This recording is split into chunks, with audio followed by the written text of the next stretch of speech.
Assalamualaikum warahmatullahi wabarakatuh. Halo guys, welcome back to my YouTube channel dengan aku Wahyutri Nuraini. Kalian udah belum nih nonton videoku sebelumnya mengenai tugas dan tanggung jawab manajemen pendidikan? Ya, kali ini kita akan membahas bab 3 dari manajemen pendidikan, yaitu fungsi-fungsi manajemen. Sama seperti kemarin, video ini juga dibuat untuk pemenuhan tugas mata kuliah pengelolaan pendidikan dengan dosen pengampu Bapak Dr. Muhammad Kristiawan MPD. Penasaran kan apa aja sih fungsi-fungsi manajemen? Stay tune ya. Nah, di bab 3 ini kita akan membahas 4 submateri yang menjadi pokok bahasan. Yang pertama ada perencanaan, yang kedua pengorganisasian, yang ketiga penggerakan, dan yang keempat pengawasan. Disimak ya. Nah, teman-teman, pertama kita akan membahas perencanaan. Pasti kalian udah gak asing lagi kan dengan yang namanya perencanaan ataupun rencana.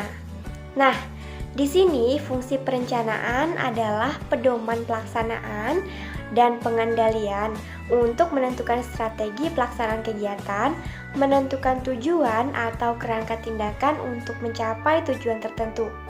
Nah, apa sih yang perlu diperhatikan dalam perencanaan ini? Nah, yang perlu diperhatikan adalah menetapkan tentang apa yang harus dikerjakan, kapan dan bagaimana melakukannya, membatasi sasaran, dan menetapkan pelaksanaan-pelaksanaan kerja untuk mencapai efektivitas maksimum melalui proses penentuan target, mengembangkan alternatif rencana, mempersiapkan dan mengkomunikasikan rencana-rencana dan keputusan sesuai dengan sumber-sumber daya yang tersedia.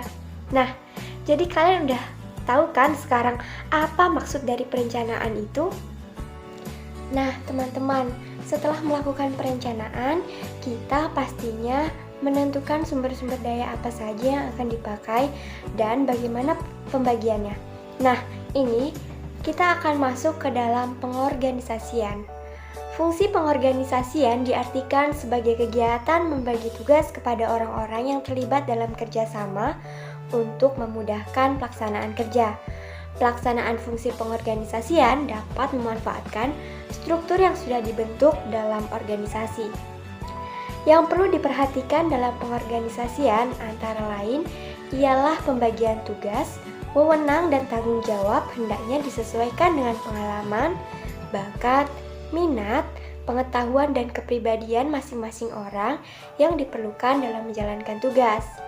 Sarwoto menyebutkan pengorganisasian meliputi beberapa kegiatan, yaitu perumusan tujuan, penetapan tugas pokok, perincian kegiatan, pengelompokan kegiatan-kegiatan dalam fungsi, departementasi, pelimpahan otoritas, staffing, yaitu penempatan orang pada satuan organisasi yang telah tercipta dalam proses departementasi. Dan yang terakhir yaitu facilitating, yaitu yang harus diberikan dapat berupa material atau keuangan. Nah, setelah pengorganisasian dapat berjalan, selanjutnya kita masuk ke tahap penggerakan. Penggerakan atau actuating adalah hubungan antara aspek individual yang ditimbulkan oleh adanya hubungan terhadap bawahan untuk dapat mengerti dan memahami pembagian pekerjaan yang efektif dan efisien.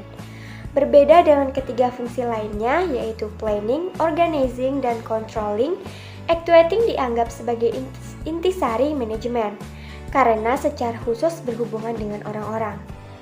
Terry menyatakan bahwa sukses dalam manajemen sebagian dipengaruhi oleh beberapa hal, yaitu mendapatkan orang-orang yang cakap, kemudian mengatakan kepada mereka apa yang hendak dicapai dan bagaimana cara mengerjakan apa yang kita inginkan.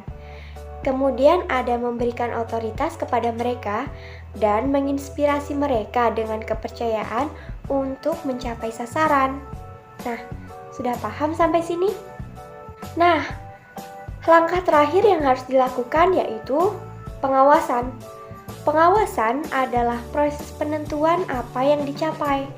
Pengawasan yang dibuat dalam fungsi manajemen sebenarnya merupakan strategi untuk menghindari penyimpangan-penyimpangan dari segi pendekatan rasional terhadap keberadaan input, jumlah dan kualitas bahan, staf, uang, peralatan, fasilitas, dan informasi. Demikian pula pengawasan terhadap aktivitas penjadwalan dan ketepatan pelaksanaan kegiatan organisasi. Sedangkan yang lain adalah pengawasan terhadap output atau standar produk yang diinginkan. Nah, dari keempat fungsi tadi, mana nih yang belum kalian pahami? Jangan lupa ulang lagi ya kalau belum paham. Oh iya, hampir lupa nih teman-teman. Di dalam pengawasan terdapat beberapa tahapan yang harus dilakukan agar pengawasan berjalan efektif. Yang pertama, tahapan penetapan alat ukur. Yang kedua, tahapan mengadakan penilaian. Dan yang ketiga, mengadakan tindakan perbaikan. Nah, apa sih tujuan dari adanya tahapan-tahapan tersebut? Hayo, kira-kira apa ya?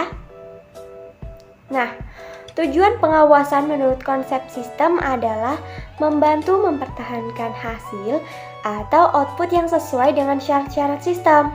Artinya, dengan melakukan kerja pengawasan, diharapkan dapat mencapai kualitas produk organisasi berdasarkan perencanaan yang telah ditetapkan, sehingga konsumen atau stakeholders menjadi puas. Nah, gimana? Udah paham kan? Teman-teman, itulah tadi materi dari fungsi-fungsi manajemen. Masih ingat? Ada 4 loh. Ada planning, organizing, actuating, dan pengawasan atau controlling. Nah, itu tadi materi yang bisa aku sampaikan.